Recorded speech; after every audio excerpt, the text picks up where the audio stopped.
2 hours after burying my 8-year-old son, my phone rang with a call that changed my life forever. The trembling voice of his teacher could barely hold itself together as she told me, "Ma'am, I found something you need to see with your own eyes. Come to the school right now and meet me in the teacher's lounge. Don't tell your family or anyone else. This is dangerous." When I finally arrived at the school, the figure I saw standing in front of the door made me shudder from head to toe. I never could have imagined that the person cornering the teacher inside was my own husband. But before we get to that moment, let me start at the beginning. And as the narrator of my channel always used to say, before the story begins, drop a comment telling us which city you're listening from, and don't forget to like and subscribe so this story reaches more people. 2 hours after laying my son, Zion, to rest, the house felt like a frozen hell. The piercing scent of lilies and funeral wreaths mixed with the smell of damp earth clinging to the hem of my black dress. People kept drifting in and out of the living room, murmuring words of condolence that sounded hollow and distant, as if they were speaking from the bottom of a tunnel. They said I had to accept God's will, that Zion was at peace in heaven now, but none of those phrases could soothe the pain tearing apart my chest, as if someone were ripping it open from the inside. Zion was only 8. He was a healthy, restless boy, always running from one place to another with an energy that was contagious. The doctor had said it was a massive heart attack, a rare case, an anomaly. I didn't believe it, but I didn't have the strength left to argue. I took refuge in my bedroom, sitting on the edge of the bed, staring blankly at the framed photo where Zion smiled proudly, holding a track and field trophy between his hands. Outside, my husband, Marcellus, was receiving and saying goodbye to visitors with red eyes, a swollen face, and slumped shoulders, looking as if he carried the weight of the world on his back. Everyone praised Marcellus's strength. They said he was an exemplary husband and an admirable father who remained standing only to support his shattered wife. Through the half-open bedroom door, I saw him hugging Mr. Sterling, the president of the foundation where Zion went to school. The older man was patting him firmly on the back, offering comfort like a father consoling a son. That scene should have moved me, but something in my stomach turned, a wave of nausea I couldn't explain. That was when my phone, resting on the quilt, began to vibrate.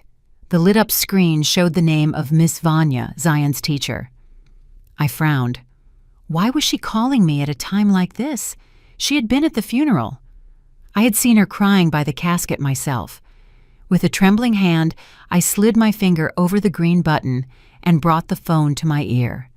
The voice on the other end was so low, it sounded like a whisper, drowned in fear. Ms. Vanya's breathing was ragged, as if she were hiding in a dark closet. She asked me to listen carefully, saying she couldn't repeat herself. She said she had found something I needed to see with my own eyes, something that had been left forgotten in the drawer of Zion's desk. Her voice cracked when she begged me to come to the school immediately and wait for her in the teacher's lounge. She stressed a condition that froze my blood. I wasn't to tell anyone, not even my family. She repeated that it was dangerous, that I couldn't trust anyone but her. I felt my heart start to pound with an uncontrolled force. The grief that had paralyzed me suddenly transformed into a sharp alert that pierced through the fog of pain. There was something urgent, something dark related to my son.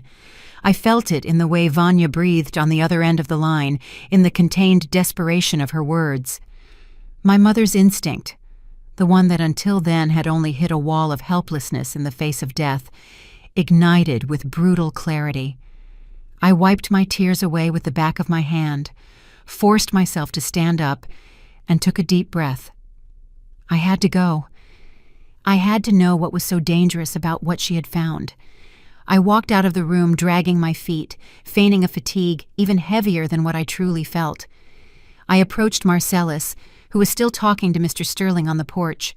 I whispered that I had a terrible headache, that I needed to go to the corner store to get my migraine medication because I had left it in the car, and that I wanted to get some fresh air. Marcellus looked at me with a tenderness that would have convinced anyone. He offered to go in my place, but I gently rejected him, telling him I needed 15 minutes alone to clear my head. Mr. Sterling smiled, advising me not to take too long, that the night breeze wasn't good for someone so weak. I agreed with a nod and headed toward my car. As I drove toward Zion's school, the city seemed to stretch out into infinity. A fine drizzle began to fall, making the asphalt shine with the yellowish reflections of the streetlights. My mind was a whirlwind. What had Vanya found? Why was she so scared? And why did she forbid me from talking to Marcellus? Until that moment, he had been an exemplary father, attentive, patient, dedicated. I told myself over and over that he couldn't be involved in anything dangerous. However, a small seed of doubt began to break through, slow and stubborn, like roots cracking through cement. Scenes from the last few months that I hadn't wanted to look at too closely came rushing back. Zion's stomach aches, his sudden fatigue, the afternoons he fell asleep in random corners. I remembered how Marcellus insisted on personally handling his medicines, and how angry he got when I suggested taking the boy to a doctor other than the family physician, that distant cousin of Mr. Sterling who, according to them, knew Zion's history better than anyone.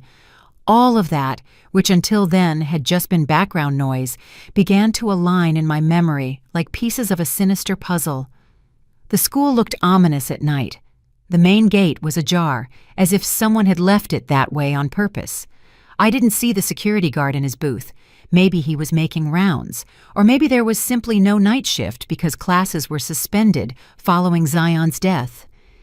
I parked the car far away, under the shadow of a massive oak tree, so no one would recognize the vehicle from the street.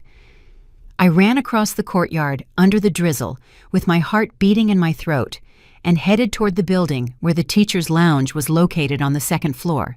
The hallway on that floor was completely dark, lit only by the faint light coming up from the exterior gardens. However, I could distinguish a thread of light escaping from the bottom crack of the lounge door. It was open a few inches. Vanya must be inside. I quickened my pace, but the closer I got, the more oppressive the air became. My whole body told me something wasn't right. The silence was so thick that only my steps, amplified by the tiles, could be heard. Zion's voice came to mind, telling me how affectionate Miss Vanya was, how much he loved her. If she had reached this point of fear, it had to be something very serious. I stopped in front of the half-open door and held my breath before peeking inside. What I saw paralyzed my heart. Ms. Vanya was cornered near the filing cabinets. Her face was pale, her eyes wide with terror, and her whole body was trembling like a leaf. She had her hands raised in a gesture of pleading as if asking for mercy. In front of her, with his back to me, stood a man in a black shirt that I knew all too well. His posture, the way he shifted his weight onto one leg, even the faint scent of his cologne drifting into the hallway, were unbearably familiar. The man held a small black object in his hand, a device that looked like a USB drive or a portable disk. He was speaking to Vanya in a low tone, loaded with menace, a cold, sharp voice without a shred of affection. It was a voice so different from the one I heard every day at home that for a second I refused to believe it.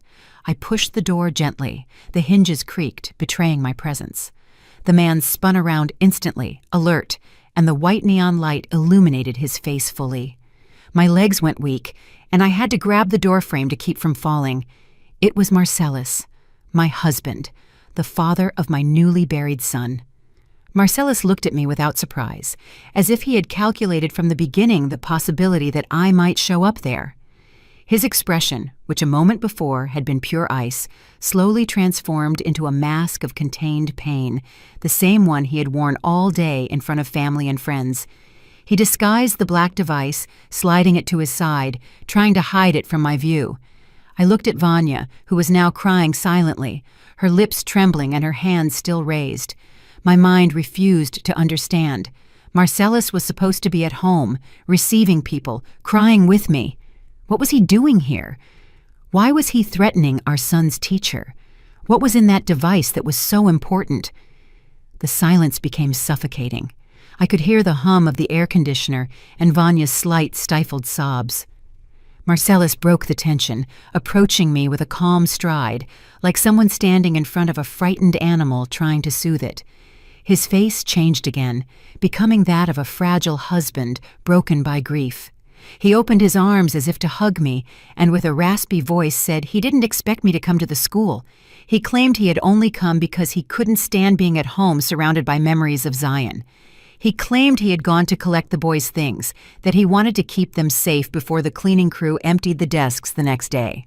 His explanation sounded reasonable, almost touching, and if I hadn't seen the scene from a few seconds earlier, I might have collapsed into his arms without questioning anything. But the image of Vanya, cornered with fear in her eyes, remained stuck in my brain. I sought the teacher's gaze. I needed confirmation, a crack of truth amidst so many lies. Vanya was shaking. Her eyes darted from Marcellus to me, as if she were at a deadly crossroads. When Marcellus glanced at her sideways, with that threatening glint I had never seen before, she hurried to nod. With a broken voice, she confirmed his version. Yes. Marcellus came to get Zion's things. We were remembering what a good boy he was. I knew she was lying. The cold sweat running down her temple, her fingers gripping the hem of her skirt until her knuckles turned white, it all gave her away. Marcellus slid his arm around my shoulders and squeezed too hard, with an insistence that hurt. He said we should go back home, that it wasn't good for me to be in a place that only reopened the wound for so long. On the table lay a cardboard box with drawings, notebooks, and some of Zion's pencils. With an almost imperceptible gesture, Marcellus tucked the small black object into his pants pocket. He thought I wouldn't notice, but I saw it clearly. Before leaving, he moved toward the door first. In that minimal instant, Vanya rushed toward me. She pretended to fix my hijab, which was slightly crooked from the rain, and her freezing fingers grazed my neck. I felt her slide something inside the fold of the fabric near my shoulder. Her eyes locked onto mine. In them, I saw a desperate plea and an urgent warning. Her lips moved without making a sound, but I could clearly read the word she articulated. Run! My heart raced.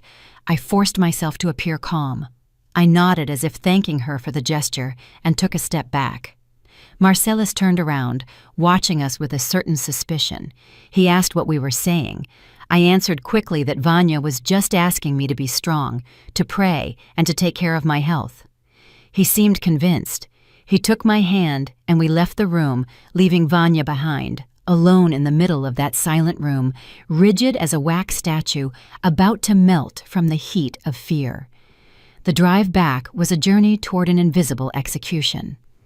Marcellus drove with studied calm, wiping his eyes every now and then, like someone drying tears. He put on classical music at a low volume, the same kind he used to listen to when he wanted to relax. But to me, it sounded like the funeral march of my own destiny.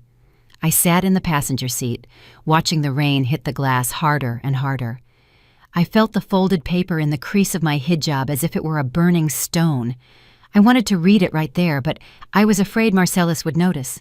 I glanced at him sideways. The man I had been married to for 10 years suddenly seemed like a complete stranger. I went over the last few months in my mind again. Zion's complaints of stomach pain, his sudden weakness, the long naps that weren't normal for a healthy child, and especially Marcellus's insistence that only the family's trusted doctor could treat him. Something horrible was taking shape in my mind. When we arrived home, the atmosphere was quieter. Most of the mourners had left. Only a few relatives remained, gathering chairs in the backyard. I said I felt dizzy and needed to lie down. Marcellus offered to make me some hot tea, but I replied that I just wanted to sleep. I entered the bedroom, locked the door, and leaned my back against it, trying to control my breathing. I waited until I heard his footsteps moving away toward the kitchen. Then, with trembling hands, I took out the little paper hidden in my hijab. It was a page torn from a school notebook with rushed, almost illegible handwriting. I read it under the dim light of the bedside lamp. Zion didn't have heart problems. They changed his medicine for low doses of poison. Check the teddy bear in his room. He recorded something before he died. Be careful, your husband is dangerous. The world came crashing down on me. My knees lost their strength, and I let myself fall to the floor. My baby, my little Zion, hadn't died of a mysterious illness. They had poisoned him little by little, and the person who had done it was in my kitchen right now making tea, pretending to be a shattered father. The unbearable pain that had torn me apart until then transformed into something harder and sharper. Rage. My tears dried up instantly. I understood that crying could wait. What couldn't wait was the truth. I got up as best I could and tiptoed out of the room, heading to Zion's bedroom, which was next to the master suite. I opened the door carefully. The smell of baby cologne and lotion still floated in the air. So familiar, it shrank my heart. Everything was just as he had left it. The building blocks on the floor, the superhero posters on the walls, the storybooks scattered on the nightstand. Sitting on the bed was his big brown teddy bear, the one he hugged every night to sleep, the gift I had given him 2 years ago for his birthday. I approached the bear and caressed its soft fur with shaking hands. I noticed something strange on its back, a seam that was a bit thick, as if someone had opened and closed it in a hurry with clumsy stitches. I remembered that he had been taught to sew at school and sometimes practiced on his toys. I went to the desk, opened a drawer, and took out a nail clipper with a small metal file. I went back to the bear and started to unstitch it carefully. Amidst the white fiber stuffing appeared a small digital recorder, a spy toy that my friend Khalil had given him a long time ago. Zion loved playing detective. I felt a chill as I pressed the play button. Zion's voice sounded weak and hoarse, very different from the cheerful one that used to fill the house. Today, my tummy hurt again after Dad gave me the red medicine. It tastes really bitter, not like the one Mom gives me. I'm scared to tell Mom. Then Dad gets mad like that one time. Dad says it's a super vitamin to make me strong. But I feel worse every time. The audio continued with the sound of a door opening and heavy footsteps approaching. Then I clearly heard Marcellus's voice talking on the phone with someone. His tone was calm, almost bored. "Don't worry, Mr. Sterling. I already upped the dose. The kid won't make it to next week. As soon as he dies, his grandfather's inheritance is released to the guardian's account, meaning mine. Then we split it 50-50 like we agreed. You just make sure the paperwork for the foundation property is ready to change names." The recording cut off. The silence in the room became deafening. I covered my mouth with both hands to contain a scream that was fighting to get out. Everything was spinning. My husband, the man with whom I had shared 10 years of life, had poisoned our son to keep the inheritance money my father had left in Zion's name. And the respectable Mr. Sterling, president of the Educational Foundation, was his accomplice. They were monsters, not men. At that instant, the doorknob of the room began to jiggle. Someone was trying to enter, but I had locked it. "Amara," I heard Marcellus's voice on the other side. "Why is the door locked? Are you in there? Open it." His tone was no longer that of a sweet husband. There was hardness, suspicion, a veiled threat. He banged on the door insistently. "Open up, Amara. Don't make me break it down." I backed away, clutching the bear and the recorder against my chest. I was trapped. My son's killer was on the other side of the door, and the most terrifying part was that he knew I already knew his secret. The blows against the door became brutal. Each impact made the pictures on the wall vibrate. Marcellus was screaming my name with a voice disfigured by rage and panic, a roar that mixed desperation and cruelty. I knew that as soon as he managed to get in, my life would be hanging by a thread. Marcellus was no longer my husband.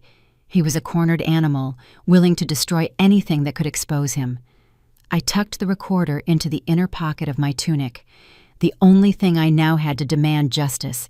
I had to find another way out. The door was out of the question. Only the window remained. Zion's room was on the second floor. I remembered the sycamore tree growing next to the house, with its thick branches reaching quite close to the room's small balcony. More than once I had scolded Zion for daring to climb it. Now, that childish mischief could save my life. I ran to the window, unlocked the latch with trembling hands, and threw it wide open. The night air, heavy with rain, hit my face like a bucket of ice water. Outside, the storm had intensified. Lightning illuminated the garden for split seconds. Thunder masked the blows Marcellus was dealing to the door. The cracking of wood warned me the door wouldn't hold much longer. Without giving myself time to think, I climbed onto the balcony railing and felt for a branch of the tree with my foot. It was wet and slippery, but it was that or die in there. I launched myself, clinging to the branch with both hands. The rough bark scratched my palms, but I held on. My soaked tunic got caught on a thin branch. I pulled with all my strength until I heard the sound of fabric tearing. It didn't matter. The only important thing was getting down. Just as my feet finally touched the muddy grass of the garden, I heard a crash upstairs. Marcellus had broken down the bedroom door. I looked up and saw him in the doorway, bathed in the overhead light. He ran to the balcony and leaned out, searching the darkness, cursing loudly. I pressed myself against the tree trunk, holding my breath. A flash of lightning lit up the yard for a second. If he had looked down at that instant, he would have seen me. But the curtain of rain made it hard to see, and furious, he went back inside the room, perhaps thinking I was still hiding in there. I didn't waste a second. Barefoot, with my feet sinking into the mud, I slipped along the side wall of the house and headed for the back garden gate, the one the gardener used. I knew that as soon as Marcellus discovered I wasn't in the room, he would search the whole house and then come out looking for me. I had to put as much distance as possible between us before he woke the security guards or called any of his contacts. Mr. Sterling had friends everywhere. I no longer knew who I could trust.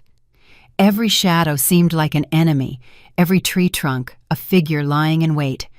With my heart racing and tears mixing with the rain on my face, I managed to open the small back gate and stepped out onto the dark path that ran behind the subdivision. There was no one there. I ran without looking back, the recorder clutched in my pocket, until I reached a main avenue about a mile away. My phone, soaked in my pocket, vibrated several times. I assumed it was Marcellus. I refused to answer. I couldn't leave him even the slightest clue of where I was. Taking shelter under the awning of a closed shop, gasping for air, I took out my mobile with fingers numb from the cold. I saw 10 missed calls from Marcellus. I ignored them and searched for a name in my contact list. Khalil, my best friend since high school, the only person I could trust, an investigative journalist, stubborn, and used to dealing with dirty cases. I dialed his number with shaking hands, praying he wasn't asleep. It rang a couple of times, and then I heard his hoarse, sleepy voice. "Amara, what happened?" I couldn't give too many explanations. With my voice broken by crying, I barely managed to whisper, "Khalil, help me. Marcellus killed Zion. I'm near the gas station on the highway." "Come get me. Don't ask anything right now. Just come fast." I hung up before he could react and turned off the phone so no one could track my location. I curled up in a dark corner next to the shop's metal shutter, hugging my knees, shaking with fear and cold, hoping Khalil would arrive before Marcellus found me. 15 minutes felt like 15 years. Every car light approaching made my heart stop for an instant, expecting to see Marcellus's black SUV. However, finally, an old gray sedan pulled up in front of me. The passenger side window rolled down, and I saw Khalil's worried face. I jumped up and got into the car without saying a word, slamming the door shut. I must have looked pitiful, soaked, covered in mud, a total mess. My hands scratched, and my face pale as a ghost. Khalil shot me a quick glance. He understood the situation was serious and sped off without asking questions. Inside the car, the contrast of the heater made me shiver even more. It wasn't just cold. It was my body unloading the adrenaline. Khalil passed me his jacket from the back seat and covered my shoulders. He drove with one hand while squeezing mine with the other, trying to transmit calm. I started telling him everything, from Ms. Vanya's call, the scene at the school, Marcellus's double life, to the recording hidden in Zion's bear. Every word was like spitting out broken glass. When I played the audio, he pulled the car over to the curb and listened intently, his face transforming as the sentences from Marcellus and Mr. Sterling came out of the small device. When it finished, he hit the steering wheel in rage, letting out curses against Marcellus and Sterling. Then he listened to the recording again, but this time with the cold mind of a journalist. He said it was very strong evidence, but also very dangerous. Mr. Sterling wasn't just anybody. He had political influence, contacts in the police force, and surely expensive lawyers. If we just walked into a neighborhood precinct, the recorder could disappear. Or worse, they could silence us before we opened our mouths. He decided to take me to a safe place, a small apartment on the outskirts of the city that had belonged to his late uncle, a place not even his family knew he still used occasionally. That apartment would become our shelter and operations center. On the way, Khalil turned on the radio to break the oppressive silence. At first, traffic news played. Then the announcer interrupted with an urgent bulletin. The lifeless body of a woman has been found in the courtyard of an elementary school on Magnolia Street. The victim has been identified as a teacher, initials VS. The preliminary hypothesis points to a possible suicide after jumping from the third floor of the school building. I felt the blood stop circulating. I started screaming inside the car. "Vanya, they killed her!" I sobbed. "Marcellus and Mr. Sterling killed her, and now they say it was suicide."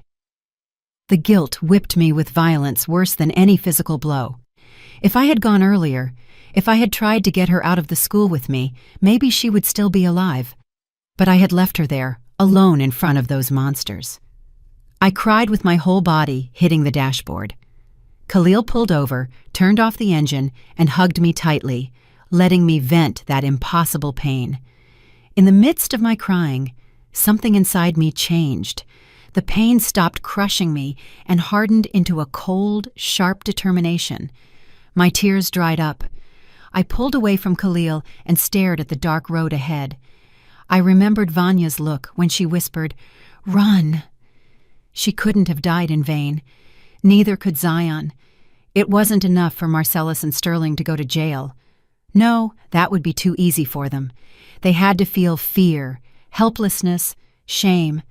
They had to see their lives destroyed, just as they had destroyed mine. I looked at Khalil with a new resolve.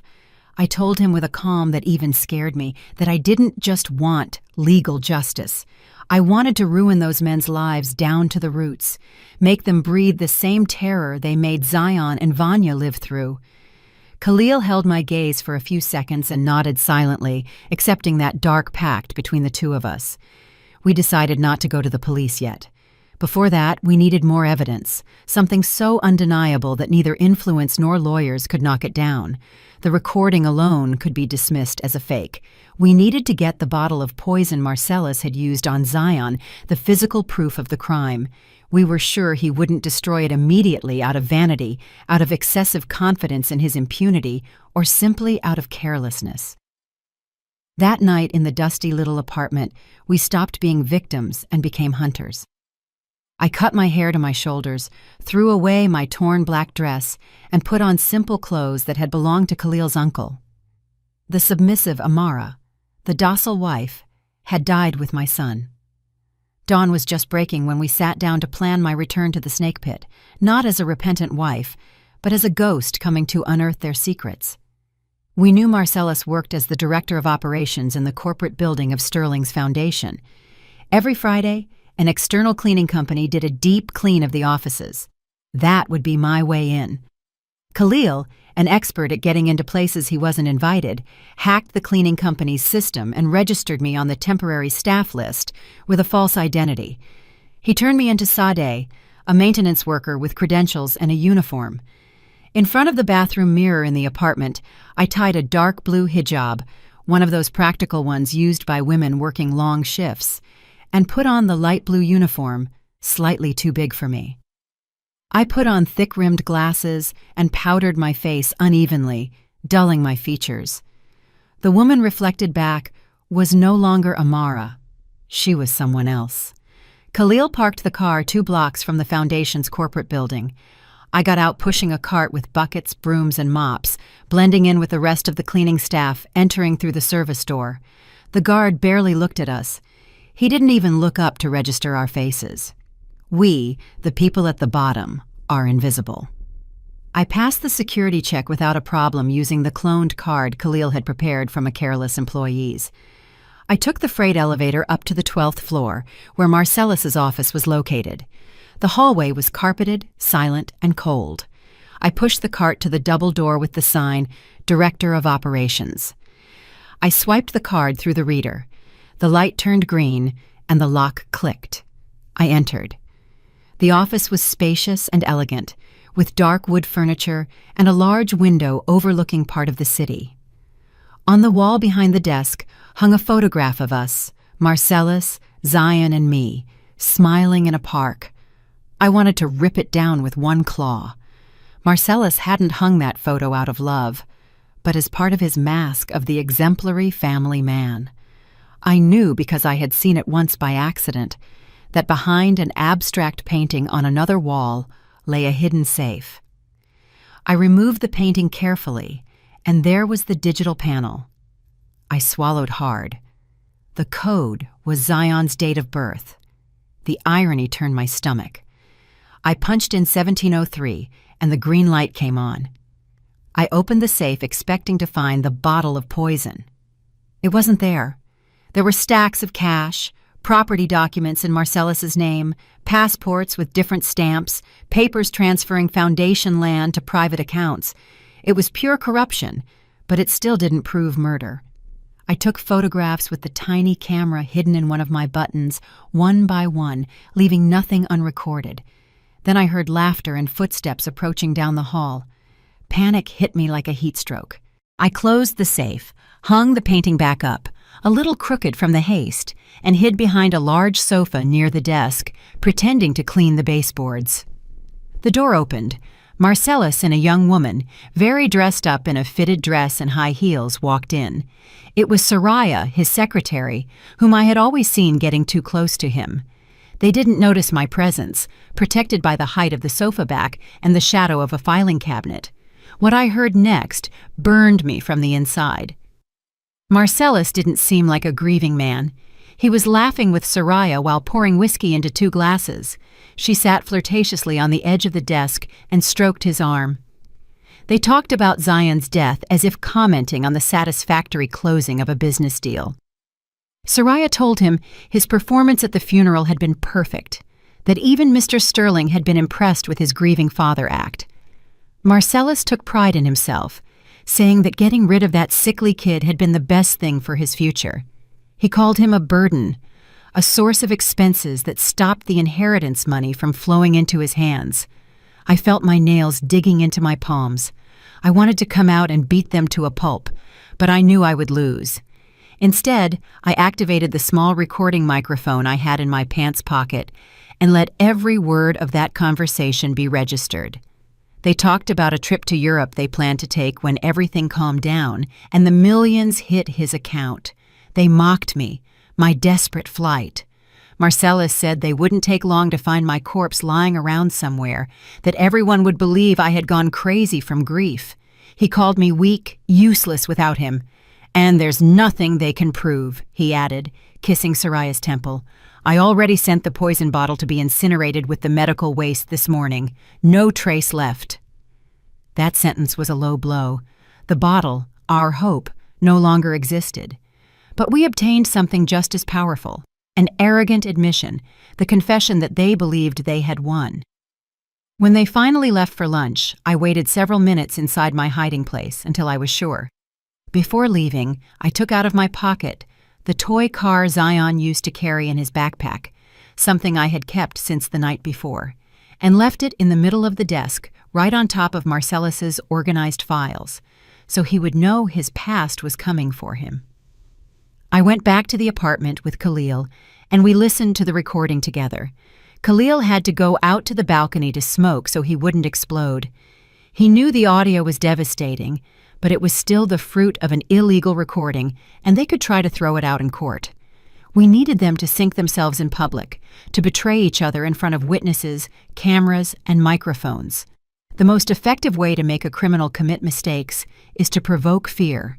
And we knew that Marcellus, cold as he was, had a crack, the terror of the supernatural, of karma, of punishment from things he couldn't control.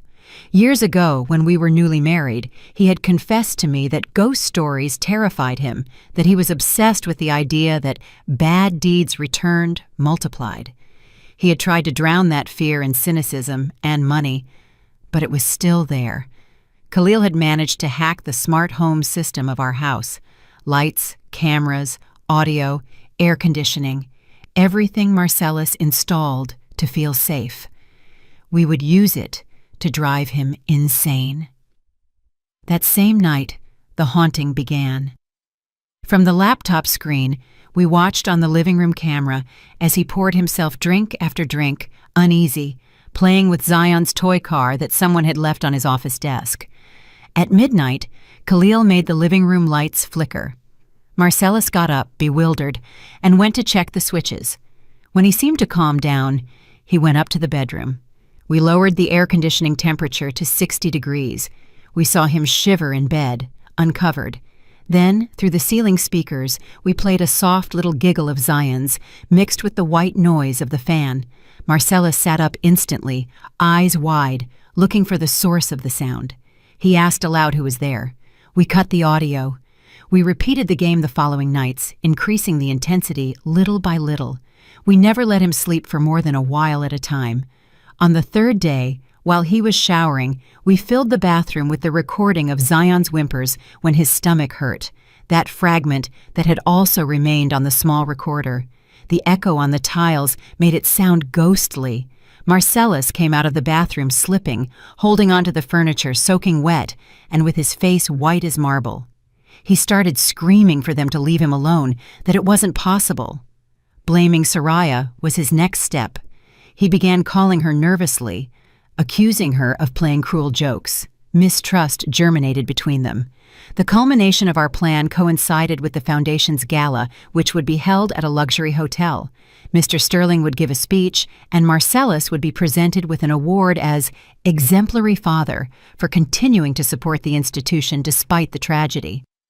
The title of the recognition turned my stomach. Khalil found a breach in the hotel's Wi-Fi network and accessed the projection and sound system. They had planned an emotional video with photos of Zion. We prepared a very different one, a compilation of their own rot. The night of the event, Khalil and I watched everything from a van parked in the lot, with several screens connected to the hotel cameras. We saw Marcellus enter next to Mr. Sterling.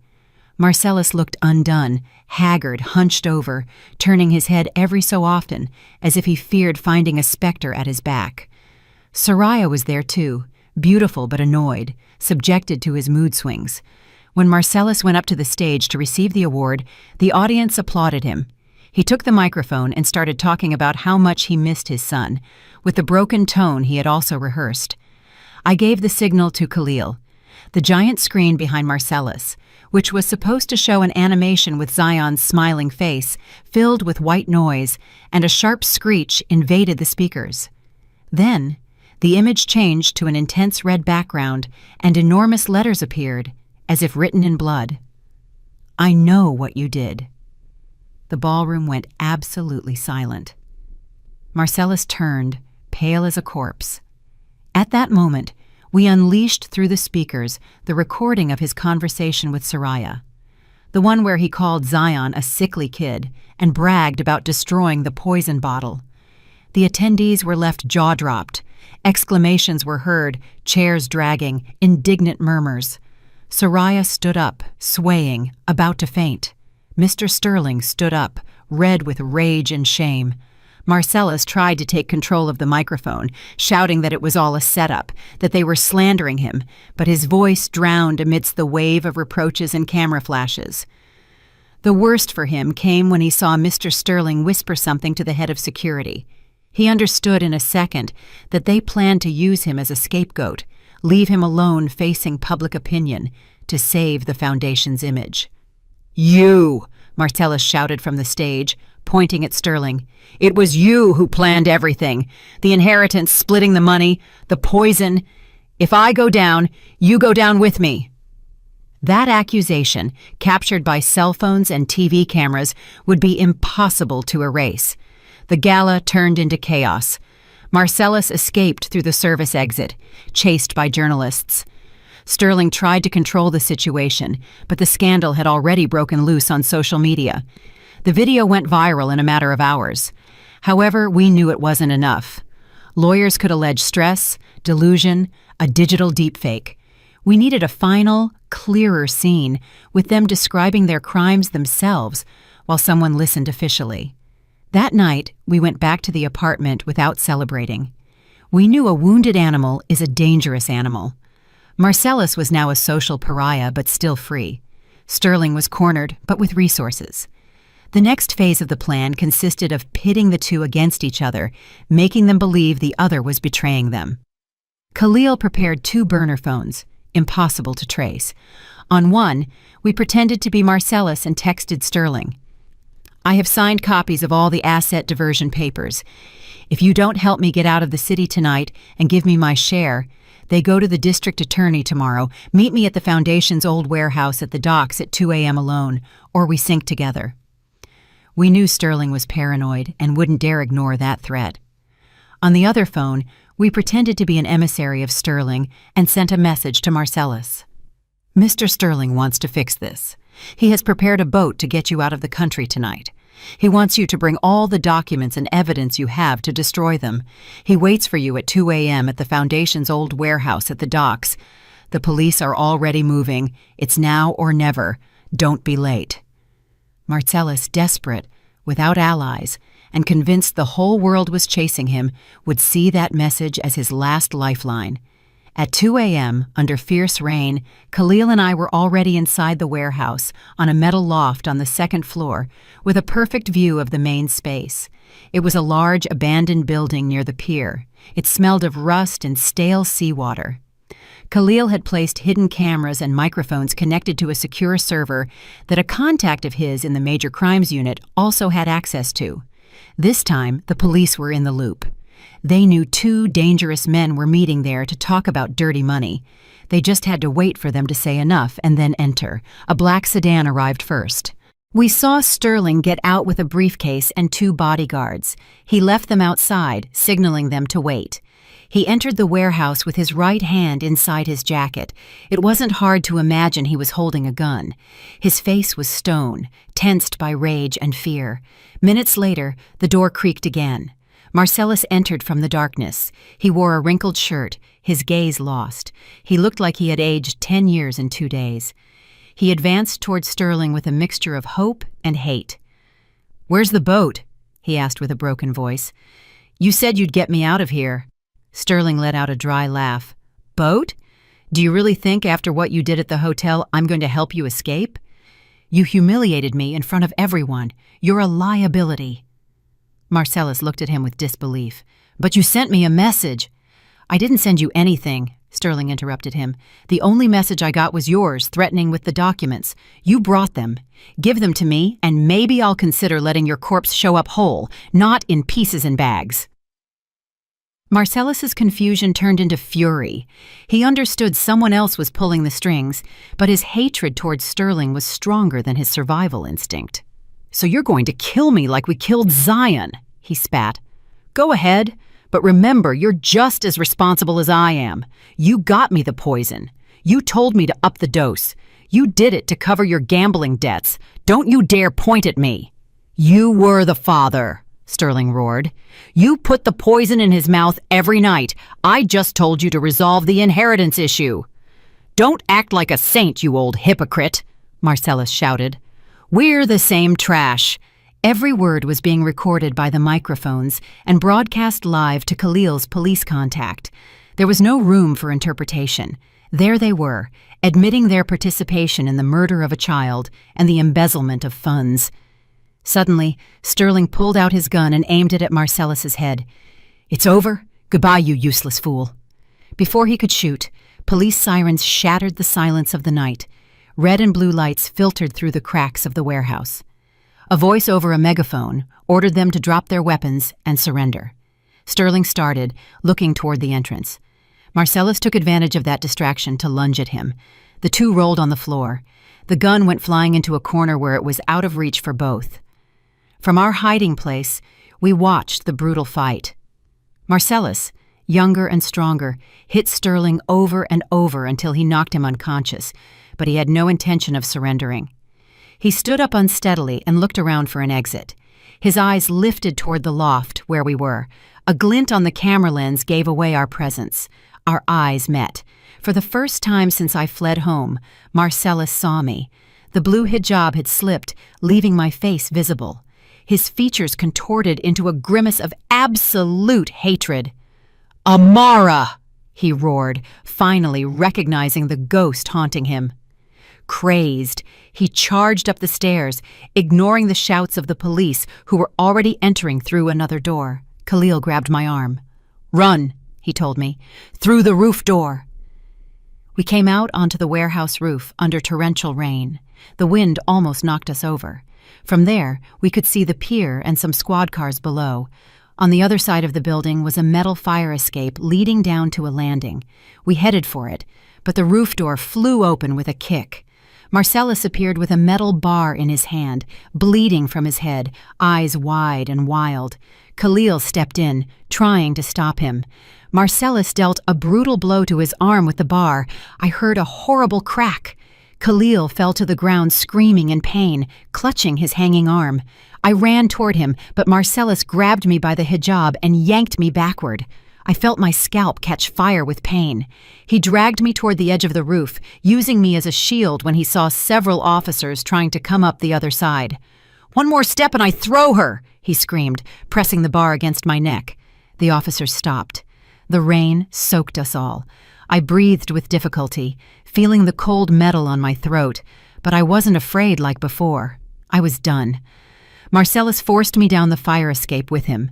We reached an old SUV parked between shipping containers, surely stolen.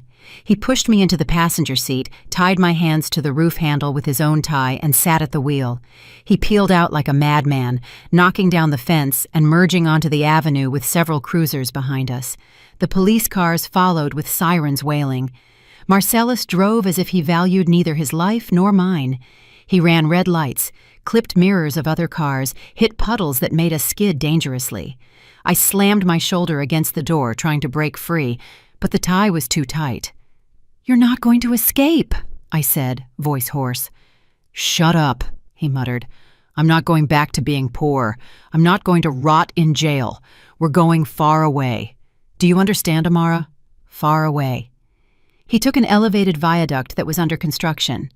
The ground was slippery from the rain, and the road narrowed due to cement blocks. Ahead, flashes of police cars could be seen blocking our path. Marcellus jerked the steering wheel to avoid the barricade, but the car lost traction. The world spun several times. The vehicle skidded, hit the retaining wall sideways, and crashed. The airbags deployed. I felt a sharp impact on my head and a burning pain in my temple. Dazed, I could make out Marcellus beside me, bleeding from his nose, with one leg trapped between the wreckage of the dashboard. Even so, he kept moving. He stumbled open the door and dragged me out, gripping me by the wrists. Outside, the rain kept falling without mercy. He pulled us close to the edge of the viaduct, where barely a few steps separated us from the void. Below, the dark current of an urban river roared. Several squad cars surrounded the vehicle, pointing their weapons at us. Marcellus pressed a piece of broken glass to my neck, right over the carotid. I felt the sharp tip cut my skin and a trickle of warm blood slide down my collarbone. The police shouted at him to calm down, to let me go. The negotiator spoke through a megaphone, trying to buy time. Marcellus, delirious, demanded a helicopter, money, a clear route. It was absurd. He knew he had no way out, but he clung to that fantasy like a drowning man to a branch. I heard him breathing heavily right behind me, the glass pressing into my throat. And yet, in that moment, my mind filled with a strange serenity. I stopped trembling. I saw his reflection in a puddle. The man I had loved was unrecognizable, devoured by ambition and fear. I thought of Zion, of his small body in the coffin, of Vanya falling from the third floor of the school. They hadn't had a choice. I still did. I glanced quickly down at his feet. Marcellus's right leg was visibly damaged. The torn pant fabric revealed deep wounds, blood mixed with dirty water. That was his weak point. I gathered all the strength I had left. I inhaled deeply, not caring that the glass deepened the cut a little more. Suddenly, I whipped my head back and bit the forearm holding the glass with all my accumulated rage. I sank my teeth into his flesh until I tasted blood. Marcellus let out a tearing scream. Reflexively, he loosened his hand, and the glass slipped from his fingers. Without wasting a second, I lifted my leg and kicked him with all my might in the damaged knee. A horrible snap echoed. Marcellus's scream was even sharper than before, an almost inhuman howl. His body lost balance, and he fell sideways onto the soaked pavement, writhing in pain. I jumped away, stumbling, but finally out of his grip. The police took advantage of the confusion. Several agents ran toward us and pulled me away from the edge of the bridge. Others lunged at Marcellus, who kicked and struggled trying to grab anything. One of the officers had to shoot him in the other leg when he tried to snatch his weapon. Everything became confused. Voices, lights, hands. They sat me on the ground, wrapped me in a thermal blanket. A paramedic pressed gauze over the wound on my neck. I said nothing. I just watched as they lifted Marcellus onto a stretcher, handcuffed, bleeding, disfigured. When he passed by me, our eyes met again. There was no longer arrogance, nor superiority, nor hate, only pure fear. Perhaps for the first time he understood that everything was over. Khalil appeared shortly after, arm in a sling, face bruised. He approached as best he could and wrapped his good arm around me. In that moment, I finally allowed myself to cry, but my tears were no longer just of pain. They were also of relief. The next day, the news spoke in detail about the web of corruption and murder implicating Marcellus and Mr. Sterling. Fragments of the recordings leaked, images of the scandal at the gala, photos of both in handcuffs. Public opinion turned against them. The district attorney took action. Bank accounts were frozen, assets seized.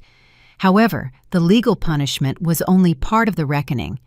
Life, or fate, took care of the rest. In the prison hospital where Marcellus was admitted, doctors discovered that the leg crushed in the accident had become severely infected.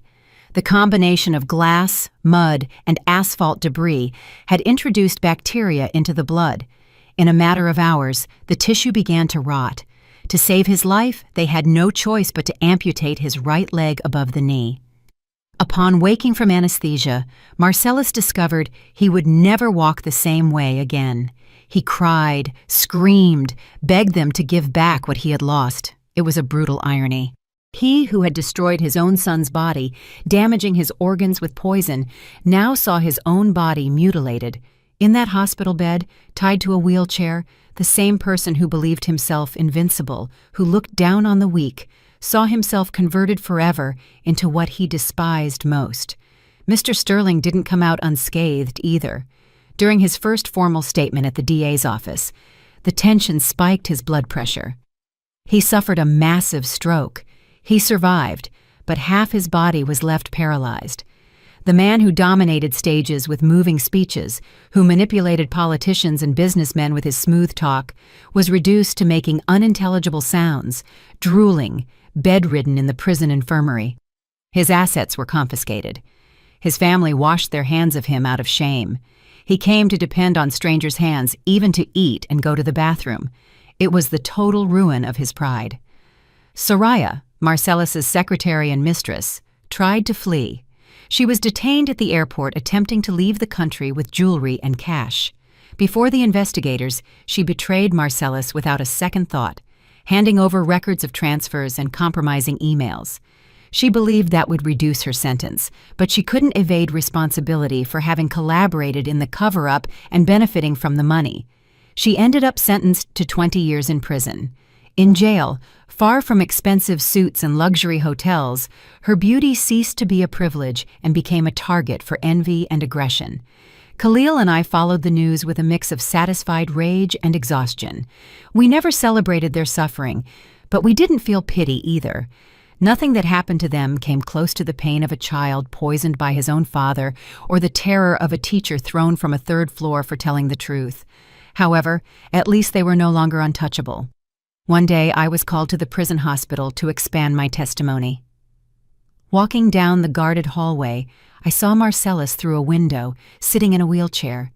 He was barely a shadow of the man he was, thinner, older, with a lost gaze. When he realized I was there, he slowly turned his head. Our eyes crossed one more time. He began to cry silently. His lips moved, trying to form words I couldn't hear. Apologies, perhaps. Tears that arrived too late. For the first time, I felt no hate, only a serene emptiness, an unbreakable distance. I looked at him for a few seconds, long enough for him to understand that I was still standing, that I had survived everything he tried to destroy. Then I turned around and went on my way. I had nothing more to say to him. 6 months passed since that stormy night on the viaduct. Time, though slow, began to close wounds. The scars remained, but they no longer bled. One morning with a clear sky, I looked at myself in the mirror of my new house, smaller and simpler than the previous one, but full of peace. I put on a soft, cream-colored hijab and smoothed the fabric with firm hands. The woman in the mirror was no longer the mother who could barely hold herself up at her son's funeral. She was someone hardened by tragedy, yes, but also risen above it. Beside me, behind in the reflection, I saw Khalil pass by with a stack of papers and crack a silly joke to lighten the mood. That day, the final sentence would be read. In the courtroom, packed with journalists, representatives of children's associations, and onlookers, the atmosphere was dense. I sat in the front row. Khalil, in a suit and with his arm fully recovered, settled next to me and took my hand. Then the judges entered. The murmurs ceased. 2 officers pushed Marcellus's wheelchair to the defendant's bench. He had his head down. The adjacent bench was empty. Sterling's lawyer represented him because the old man could no longer move. Further away, in another chair, Soraya trembled, pale. The prosecutor gave a firm review of all the charges.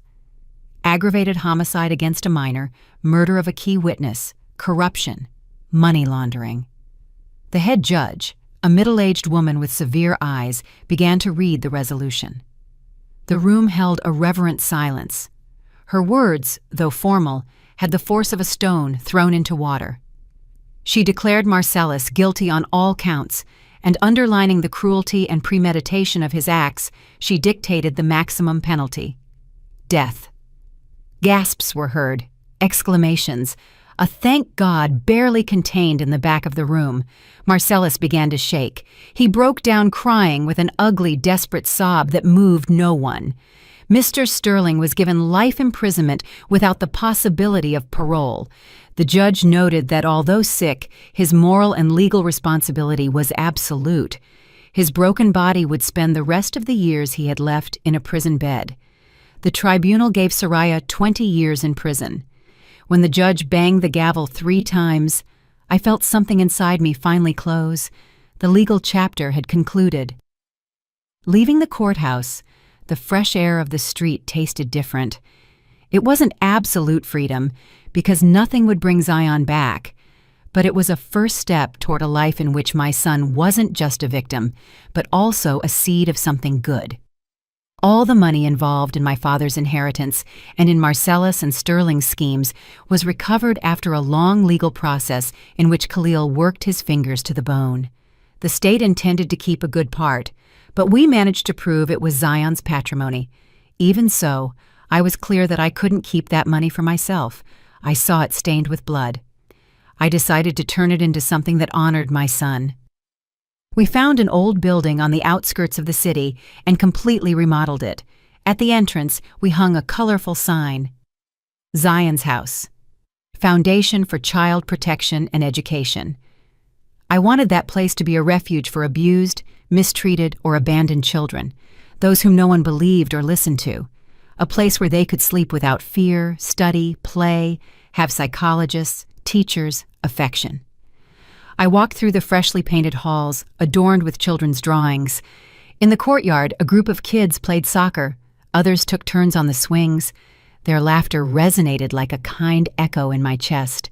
In the main lobby, we hung a large photograph of Zion smiling, and next to it, one of Ms. Vanya. With part of the money, we also financed the renovation of the school where she had worked, including a new library named the Vanya Library, so her name would remain linked to education and not tragedy. As evening fell, when the sun began to color the sky orange, Khalil and I went to the cemetery. Zion's and Vanya's graves were next to each other, under the shade of a magnolia tree with fragrant white flowers that leaned protectively over them. The grass was green and well kept, adorned with fresh flowers that anonymous people left from time to time. I crouched before Zion's headstone, running my fingers over his name carved in the marble. This time, there was no despair in my eyes like before. There was nostalgia, yes, but mixed with a new peace. "It's done, my love," I whispered. "We got justice. They won't hurt anyone ever again. Your money now serves to keep other children safe. You don't have to feel pain anymore. You can play all you want up there." The wind gently moved the branches of the tree, and some white petals fell onto the grave. I closed my eyes and prayed long and deeply, giving God my gratitude, my grief, and my son's entire life. When I finished, I stood up. That was when I saw something at the end of the gravel path. About 30 feet away, amidst the golden light of sunset, the silhouette of a boy was outlined. He was wearing pajamas with the drawing of Zion's favorite superhero, the same outfit I put on him the last night he spent at home. His hair was messy, and his eyes bright as always. He didn't look sick or tired. On the contrary, he radiated health and joy. I felt no fear. He looked at me with a huge smile, so luminous it almost hurt. He raised his right hand and waved at me with a small gesture. A goodbye. "And I'm okay, Mom." I felt a single tear slide down my cheek. I returned the wave with a trembling hand and a smile that for the first time in a long time was sincere. "See you soon, sweetie," I murmured. Zion's figure faded little by little with the light of the setting sun until it disappeared. But the warmth he left in my chest remained there. He was at peace.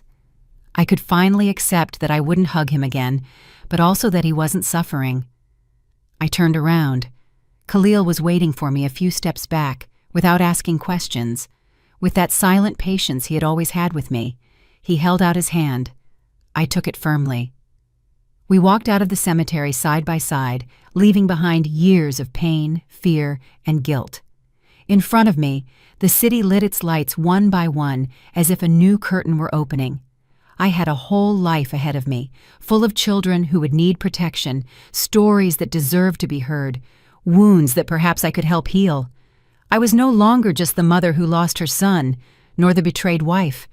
I was Amara, the woman who walked through the storm and remained standing, founder of Zion's house and defender of children who have no voice.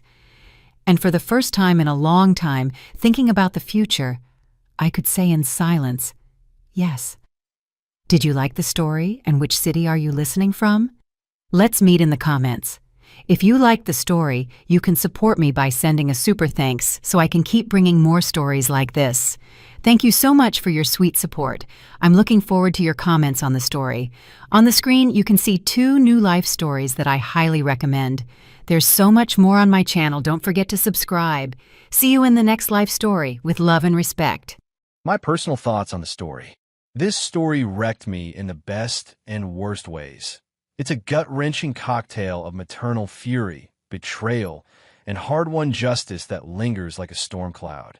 From the opening gut punch of Amara burying her 8-year-old son Zion, only to get that whispered, terror-laced call from Miss Vanna 2 hours later, I was on edge, my heart breaking for a mother piecing together the unimaginable. Her grieving husband Marcellus wasn't just neglectful. He was a calculated poisoner, lacing Zion's vitamins to trigger a fatal heart attack and unlock a massive inheritance split. Hearing Zion's frail voice on that hidden teddy bear recorder, whimpering about the bitter red medicine his dad forced on him, while Marcellus chats casually with Sterling about upping the dose for the payout. That scene alone had me in tears. It's the stuff of nightmares, turning a child's innocent trust into a weapon for greed. Amara's escape through the rain-soaked sycamore tree, her disguise as a janitor to crack the safe, and the tech-haunted mind games. Zion's ghostly giggles echoing through the smart home, built this delicious tension, blending thriller vibes with raw emotional stakes. The gala exposure, hijacking the screens to blast "I Know What You Did" amid Marcellus's fake father award, felt like poetic catharsis, especially as his own accusations against Sterling went viral. But the warehouse trap, Vanna's suicide, and that brutal viaduct chase, they ramped up the horror, reminding me how far monsters will go to bury their sins. The ending, with Amara channeling her rage in a Zion's house foundation and sensing her boy's peaceful wave at the grave, offered a sliver of light. Redemption not through forgiveness, but through fierce protection of other kids. It's devastatingly real about grief's sharp edges and the cost of vengeance, leaving me equal parts enraged at the Marcelluses of the world and in awe of Amara's unbreakable spirit. This isn't just revenge porn, it's a mother's manifesto against silence. Lessons I take away. This harrowing saga of hidden horrors and vigilante reckoning distills some brutal truths about trust, evidence, and turning trauma into triumph. Lessons that hit hard for anyone guarding their loved ones or rebuilding from betrayal. Trust your gut when grief feels off. Small inconsistencies can unravel monstrous lies. Amara's doubts about Marcellus, dismissing Zion's stomach aches as growing pains, paired with Vanna's frantic call, cracked the facade. The heart attack diagnosis didn't add up, leading to the teddy bear recorder's bombshell. Takeaway: in loss or suspicion, document anomalies, medical notes, odd behaviors, and seek neutralize, like a trusted teacher or friend. Don't gaslight yourself, maternal or paternal. Intuition is your first line of defense against gaslighting predators. Evidence is your sword. Gather it quietly, then wield it publicly for unbreakable justice. From the safe-cracking photos and hacked recordings to the warehouse confession trap, Amara and Khalil built an ironclad case without rushing into confrontation. The gala hack and viral fallout amplified it, turning Marcellus's denials into self-incriminating rants. Lesson: if facing corruption or abuse, prioritize digital trails, recordings, docs, analyze journalists, lawyers, over emotional outbursts. Go public strategically, expose via media or events where denial backfires. It's not about revenge. It's about systemic accountability, ensuring scum like Sterling can't slither away. Vengeance heals when it protects others. Transform personal ashes into communal fire. Losing Vanna to Marcellus's cover-up could have broken Amara, but she funneled it into Zion's house, renovating the school and safeguarding abused kids. Even in the viaduct fight, her survival wasn't just physical, it was reclaiming agency. Insight: grief's alchemy lies in action. Found foundations, advocacy, or memorials turn individual pain into prevention. Forgive the wound, not the wounder, and build boundaries that echo your loss, because one child's whisper can save a village.